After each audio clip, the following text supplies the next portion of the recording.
تاریخ بتاتی ہے کہ ایک ایسا زمانہ آیا تھا مدینے میں کہ پیغمبر اسلام نے مولا کو یمن کا گورنر بنا کے مدینے سے باہر یمن میں بھیجا تھا۔ میرا مولا 6 مہینے یمن میں رہا تھا۔ اسی دوران قرآن کریم کی ایک آیت نازل ہوئی، وَلَهَا سَبْعَةُ أَبْوَابٍ وَلِكُلِّ بَابٍ مِّنْهَا جُزْءٌ مَقْسُومٌ۔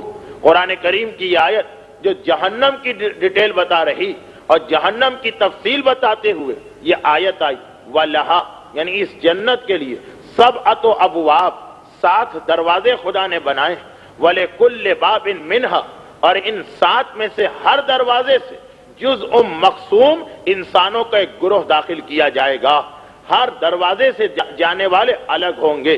یہ قرآن کی آیت نازل ہوتی، جبرائیل امی اس آیت کو لے کے آئے، پیغمبر اسلام نے پوچھا کہ اے جبرائیل یہ 7 دروازے کون کون سے ہیں؟ کہا اللہ کے رسول یہ وہ 7 دروازے کہ ان میں سے ایک کا نام جہنم ہے، ایک کا نام سعیر ہے، ایک کا نام سقر ہے، ایک کا نام لظہ، ایک کا نام شوا، ایک کا نام حطمہ، ایک کا نام حاویہ۔ یہ 7 الگ الگ دروازے، 7 دروازوں کے الگ الگ نام ہیں۔ پیغمبر نے پوچھا اب ان دروازوں میں سے کون سے لوگ جائیں گے؟ جبرائیل نے ڈیٹیل بتائی، ایک دروازے سے یہودی جائیں گے، ایک دروازے سے عیسائی جائیں گے، ایک دروازے سے بے دین لوگ جائیں گے، ایک دروازے سے صائبی یعنی ستارہ پرست جائیں گے، ایک دروازے سے مشرکین اور منافقین جائیں گے۔ 6 دروازوں کی ڈیٹیل بتائی جبرائیل نے، اور اس کے بعد رک گئے جبرائیل، خاموش ہو گئے جبرائیل۔ پیغمبر اسلام نے کہا جبرائیل اور 7واں دروازہ کس کے لیے ہے؟ تم نے 7ویں دروازے کی تو کوئی ڈیٹیل نہیں بتائی۔ جبرائیل نے کہا اللہ کے رسول یہ 7واں دروازہ آپ کا کلمہ پڑھنے والے مومنین کے لیے خدا نے بنایا ہے۔ پیغمبر اسلام رحمت للعالمین، باپ سے زیادہ اپنی امت پر مہربان، ایک مرتبہ گھبرا کے پوچھتے ہیں اے جبرائیل کیا میرا کلمہ پڑھنے والا، کیا مجھ پر ایمان لانے والا وہ بھی جہنم سے جائے گا؟ جبرائیل نے کہا کہ ہاں اللہ کے رسول، اور ایک اسپیشل دروازہ، ایک خاص دروازہ خدا نے ان کے لیے بنایا ہے۔ پیغمبر اسلام سوال کرتے ہیں کہ اے جبرائیل اتنا بتا دو اس دروازے کے اندر کیا ہے اور وہاں کون سا مومن جائے گا، میرا کون سا کلمہ پڑھنے والا جائے گا؟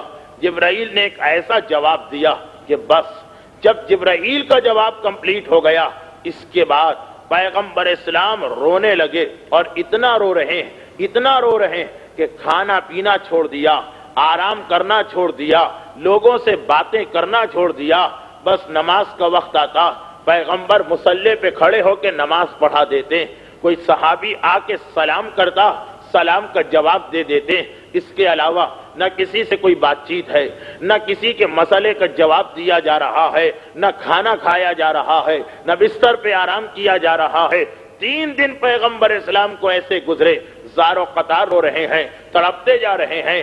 اصحاب رسول، مخلص اصحاب رسول، با وفا اصحاب رسول حیران و پریشان ہو گئے، کیا کیا جائے؟ پیغمبر تو کسی کو جواب ہی نہیں دیتے ہیں۔ ایک دوسرے سے کہنے لگے کاش علی ہوتے تو یہ مسئلہ حل ہو جاتا، اور تو کسی میں ہمت نہیں ہے پیغمبر اسلام سے پوچھنے کی، اس لیے کہ کسی نے بھی پیغمبر سے سوال کیا اور پیغمبر خاموش رہے۔ اب ریپیٹ کیسے کرے، دوبارہ اپنی بات کیسے کہے؟ سلمان فارسی نے کہا نہیں ایک طریقہ اور ہے، میں جاتا ہوں اور جا کر رسول کی بیٹی فاطمہ کو بتاتا ہوں، شہزادی فاطمہ اس وقت واحد شخصیت ہے مدینے کی جو پیغمبر اسلام سے بات کر سکتی ہیں، اور کسی صحابی میں تو فاطمہ کے پاس جانے کی ہمت بھی نہیں۔ سلمان چونکہ ایک حد تک اہل بیت سے متعلق ہیں، اس لیے سلمان تیار ہوئے، پہنچتے ہیں، شہزادی فاطمہ کے دروازے پہ پہنچ کے آواز دیتے ہیں۔ شہزادی پوچھتی ہیں سلمان کیا بات ہے؟ سلمان نے پوری کیفیت بتائی۔ ایک عام بیٹی اپنے باپ کی یہ حالت سنے تو گھبرا جائے، کہاں فاطمہ جیسی بیٹی، تڑپ اٹھی، سلمان میں آ رہی ہوں، البتہ یہ ذہن میں رکھیے گا کہ فاطمہ کا حجرہ اور رسول کا حجرہ بالکل برابر میں ہیں اور مسجد سے دونوں ملے ہوئے ہیں۔ ایک مرتبہ فاطمہ چادر اوڑھ کے سلمان کے ساتھ پیغمبر اسلام کے حجرے کی جانب چلی، سلمان فارسی کی نگاہ فاطمہ کی چادر پر پڑی، بے اختیار چیخ نکل گئی جب یہ منظر دیکھا کہ فاطمہ کی چادر وہ چادر بھی اتنی پرانی ہے، اتنی بوسیدہ ہے، جگہ جگہ سے پھٹی ہوئی ہے۔ چادر کو فاطمہ نے سی تو لیا مگر پیوند لگانے کے لیے کپڑا نہیں ہے، کھجور کے پتوں کو چادر میں ٹانکا گیا ہے تاکہ چادر جسم کو اور فاطمہ کو کور کر سکے۔ سلمان کی زبان سے بے اختیار نکلا، ان بنات کسرا و قیصر، ارے ایران اور روم کے بادشاہوں کی بیٹیاں سونے کی کرسی پر بیٹھا کرتی ہیں اور ہمارے رسول کی ایک ہی بیٹی ہے، لا ثیاب لہا ولا ازار، اور ایک چادر بھی رسول کی بیٹی کے پاس صحیح و سالم نہیں ہے۔ سلمان حیرت ظاہر کر رہے ہیں، فاطمہ روتی جا رہی ہیں، باپ کے پاس پہنچی، باپ کی حالت کو دیکھا، 3 دن تک اللہ کا رسول رو رہا ہے، 3 دن تک نہ کھانا نہ پینا نہ آرام۔ خود ہی آپ سوچ سکتے ہیں کہ پیغمبر کتنے کمزور ہو گئے ہوں گے۔ فاطمہ کو یقین نہیں آ رہا، بابا یہ آپ کی کیا حالت ہے، آپ اتنے کمزور کیسے ہو گئے؟ یہ سوال اور آدمیوں نے بھی کیا تھا مگر کسی کو جواب نہ ملا تھا، البتہ فاطمہ کا سوال ہے، پیغمبر کو جواب دینا ہی ہے۔ کہا فاطمہ بیٹی، 3 دن پہلے جبرائیل میرے پاس آئے تھے اور جہنم کی ڈیٹیل بتا رہے تھے، اسی میں جبرائیل نے یہ کہا کہ جہنم کا ایک 7واں دروازہ وہ میری امت کے لیے ہے۔ میں نے پوچھا جبرائیل یہ تو بتاؤ اس 7ویں دروازے میں کیا ہے؟ تو جبرائیل نے کہا تھا اللہ کے رسول وہ 7واں دروازہ ایسا ہے کہ جب اس کو کھولا جائے گا تو اس کے بعد آگ کی بنی ہوئی 70,000 وادیاں ہیں، 70,000 ویلیز آف فائر، آگ کی بنی ہوئی وادیاں ہیں، اور ہر وادی کے اندر آگ کے بنے ہوئے، یہ اس طرح سے سیمنٹ کے یا کانکریٹ کے یا برکس کے بنے ہوئے نہیں، آگ کے بنے ہوئے 70,000 مکان ہیں، اور ہر مکان کے اندر آگ کے بنے ہوئے 70,000 کنویں ہیں، پورے کنویں ہیں، اور ہر کنویں کے اندر آگ کے بنے ہوئے 70,000 صندوق ہیں، اور ہر صندوق کے اندر 70,000 مختلف قسم کے عذاب خدا نے جمع کیے ہوئے ہیں، جن میں اقرا بھی ہے۔ اقرا اس کا روایات میں کئی جگہ نام آیا، الف قاف رے عین، کئی روایتوں میں اس کا نام آیا۔ اقرا اس سانپ کا نام ہے کہ جس کے سارے جسم پر کانٹے ہیں، اور یہ گناہگار کو اپنے درمیان لے کر اس طریقے سے دباتا ہے، اس طریقے سے کچلتا ہے کہ اس کے جسم کے سارے کانٹے گناہگار کے جسم میں اتر جاتے ہیں، خون کا فوارہ سر سے پیر تک جسم سے نکلتا ہے۔ تو جبرائیل اللہ کے رسول سے کہہ رہے ہیں، اچھا یہ روایت بھی ہم تک فاطمہ ہی کے ذریعے آئی ہے۔ جبرائیل کہہ رہے ہیں اللہ کے رسول وہ 7واں دروازہ آپ کی امت کے لیے ہے، 70,000 آگ کی وادیاں، ہر وادی میں 70,000 آگ کے مکان، ہر مکان میں 70,000 آگ کے کنویں، ہر کنویں میں 70,000 آگ کے بنے ہوئے صندوق اور باکسز، اور ہر صندوق کے اندر 70,000 مختلف قسم کے عذاب، جس میں سانپ بھی ہیں، جس میں بچھو بھی ہیں، جس میں دیگر تکلیف پہنچانے والی چیزیں بھی ہیں۔ بس اتنا سننا تھا، فاطمہ زہرا کی چیخ نکل گئی، آنکھوں سے آنسو اور زیادہ بہنے لگے، تڑپتے تڑپتے فاطمہ نے ایک سوال اور کیا، اللہ کے رسول اب بس اتنا ذہن میں رکھیے گا کہ ہر روایت پر، ہر حدیث پر مومن شک کر سکتا ہو تو کرے، لیکن اس حدیث پر جو فاطمہ کی زبانی آ رہی ہے، کون مومن ایسا ہے کہ جو شک کرے گا؟ فاطمہ نے روتے ہوئے کہا بابا یہ عذاب ہے کس کے لیے؟ تو پیغمبر نے کہا کہ جبرائیل بتا کے گئے ہیں کہ میری امت کے 2 گناہگاروں کو یہ عذاب ملے گا۔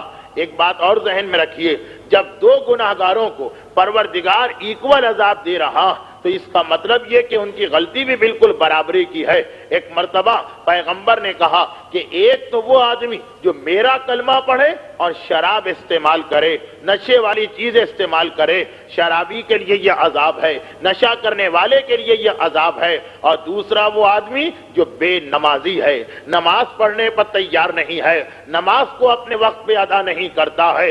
میری امت کے 2 گناہگار، ایک شرابی اور ایک بے نمازی، ان کے لیے پروردگار نے یہ ایک اسپیشل یا خصوصی عذاب بنایا ہے۔ روایت میں یہ ہے کہ فاطمہ جیسی معصومہ چیخ مار کے گری اور بے ہوش ہو گئیں، سلمان کی حالت بگڑ گئی، ابو ذر کے چہرے کا رنگ اڑ گیا، بلال بار بار کہہ رہے ہیں کہ کاش میں کوئی پرندہ ہوتا اور اس عذاب سے محفوظ رہتا۔ عمار یاسر اس وقت مسجد میں نہیں تھے. جب آئے مسجد میں ایک عجیب منظر دیکھا. فاطمہ غش کی عالم میں ہیں, پیغمبر رو رہے ہیں, سلمان کا جسم کانپ رہا ہے, ابو ذر کے چہرے کا رنگ اڑا ہوا ہے, بلال چیخیں مار رہے ہیں. عمار جیسا صحابی گھبرا گیا, یہ کیا حالت ہے, کیا ہو گیا مسجد میں؟ تو مقداد نے روتے ہوئے کہا, اے عمار, اس دن کو یاد کرو جس دن ہمیں آگ کا لباس پہنایا جائے گا اور گرم گرم تارکول ہمیں پلایا جائے گا اور آگ کی اس وادی میں بھیجا جائے گا.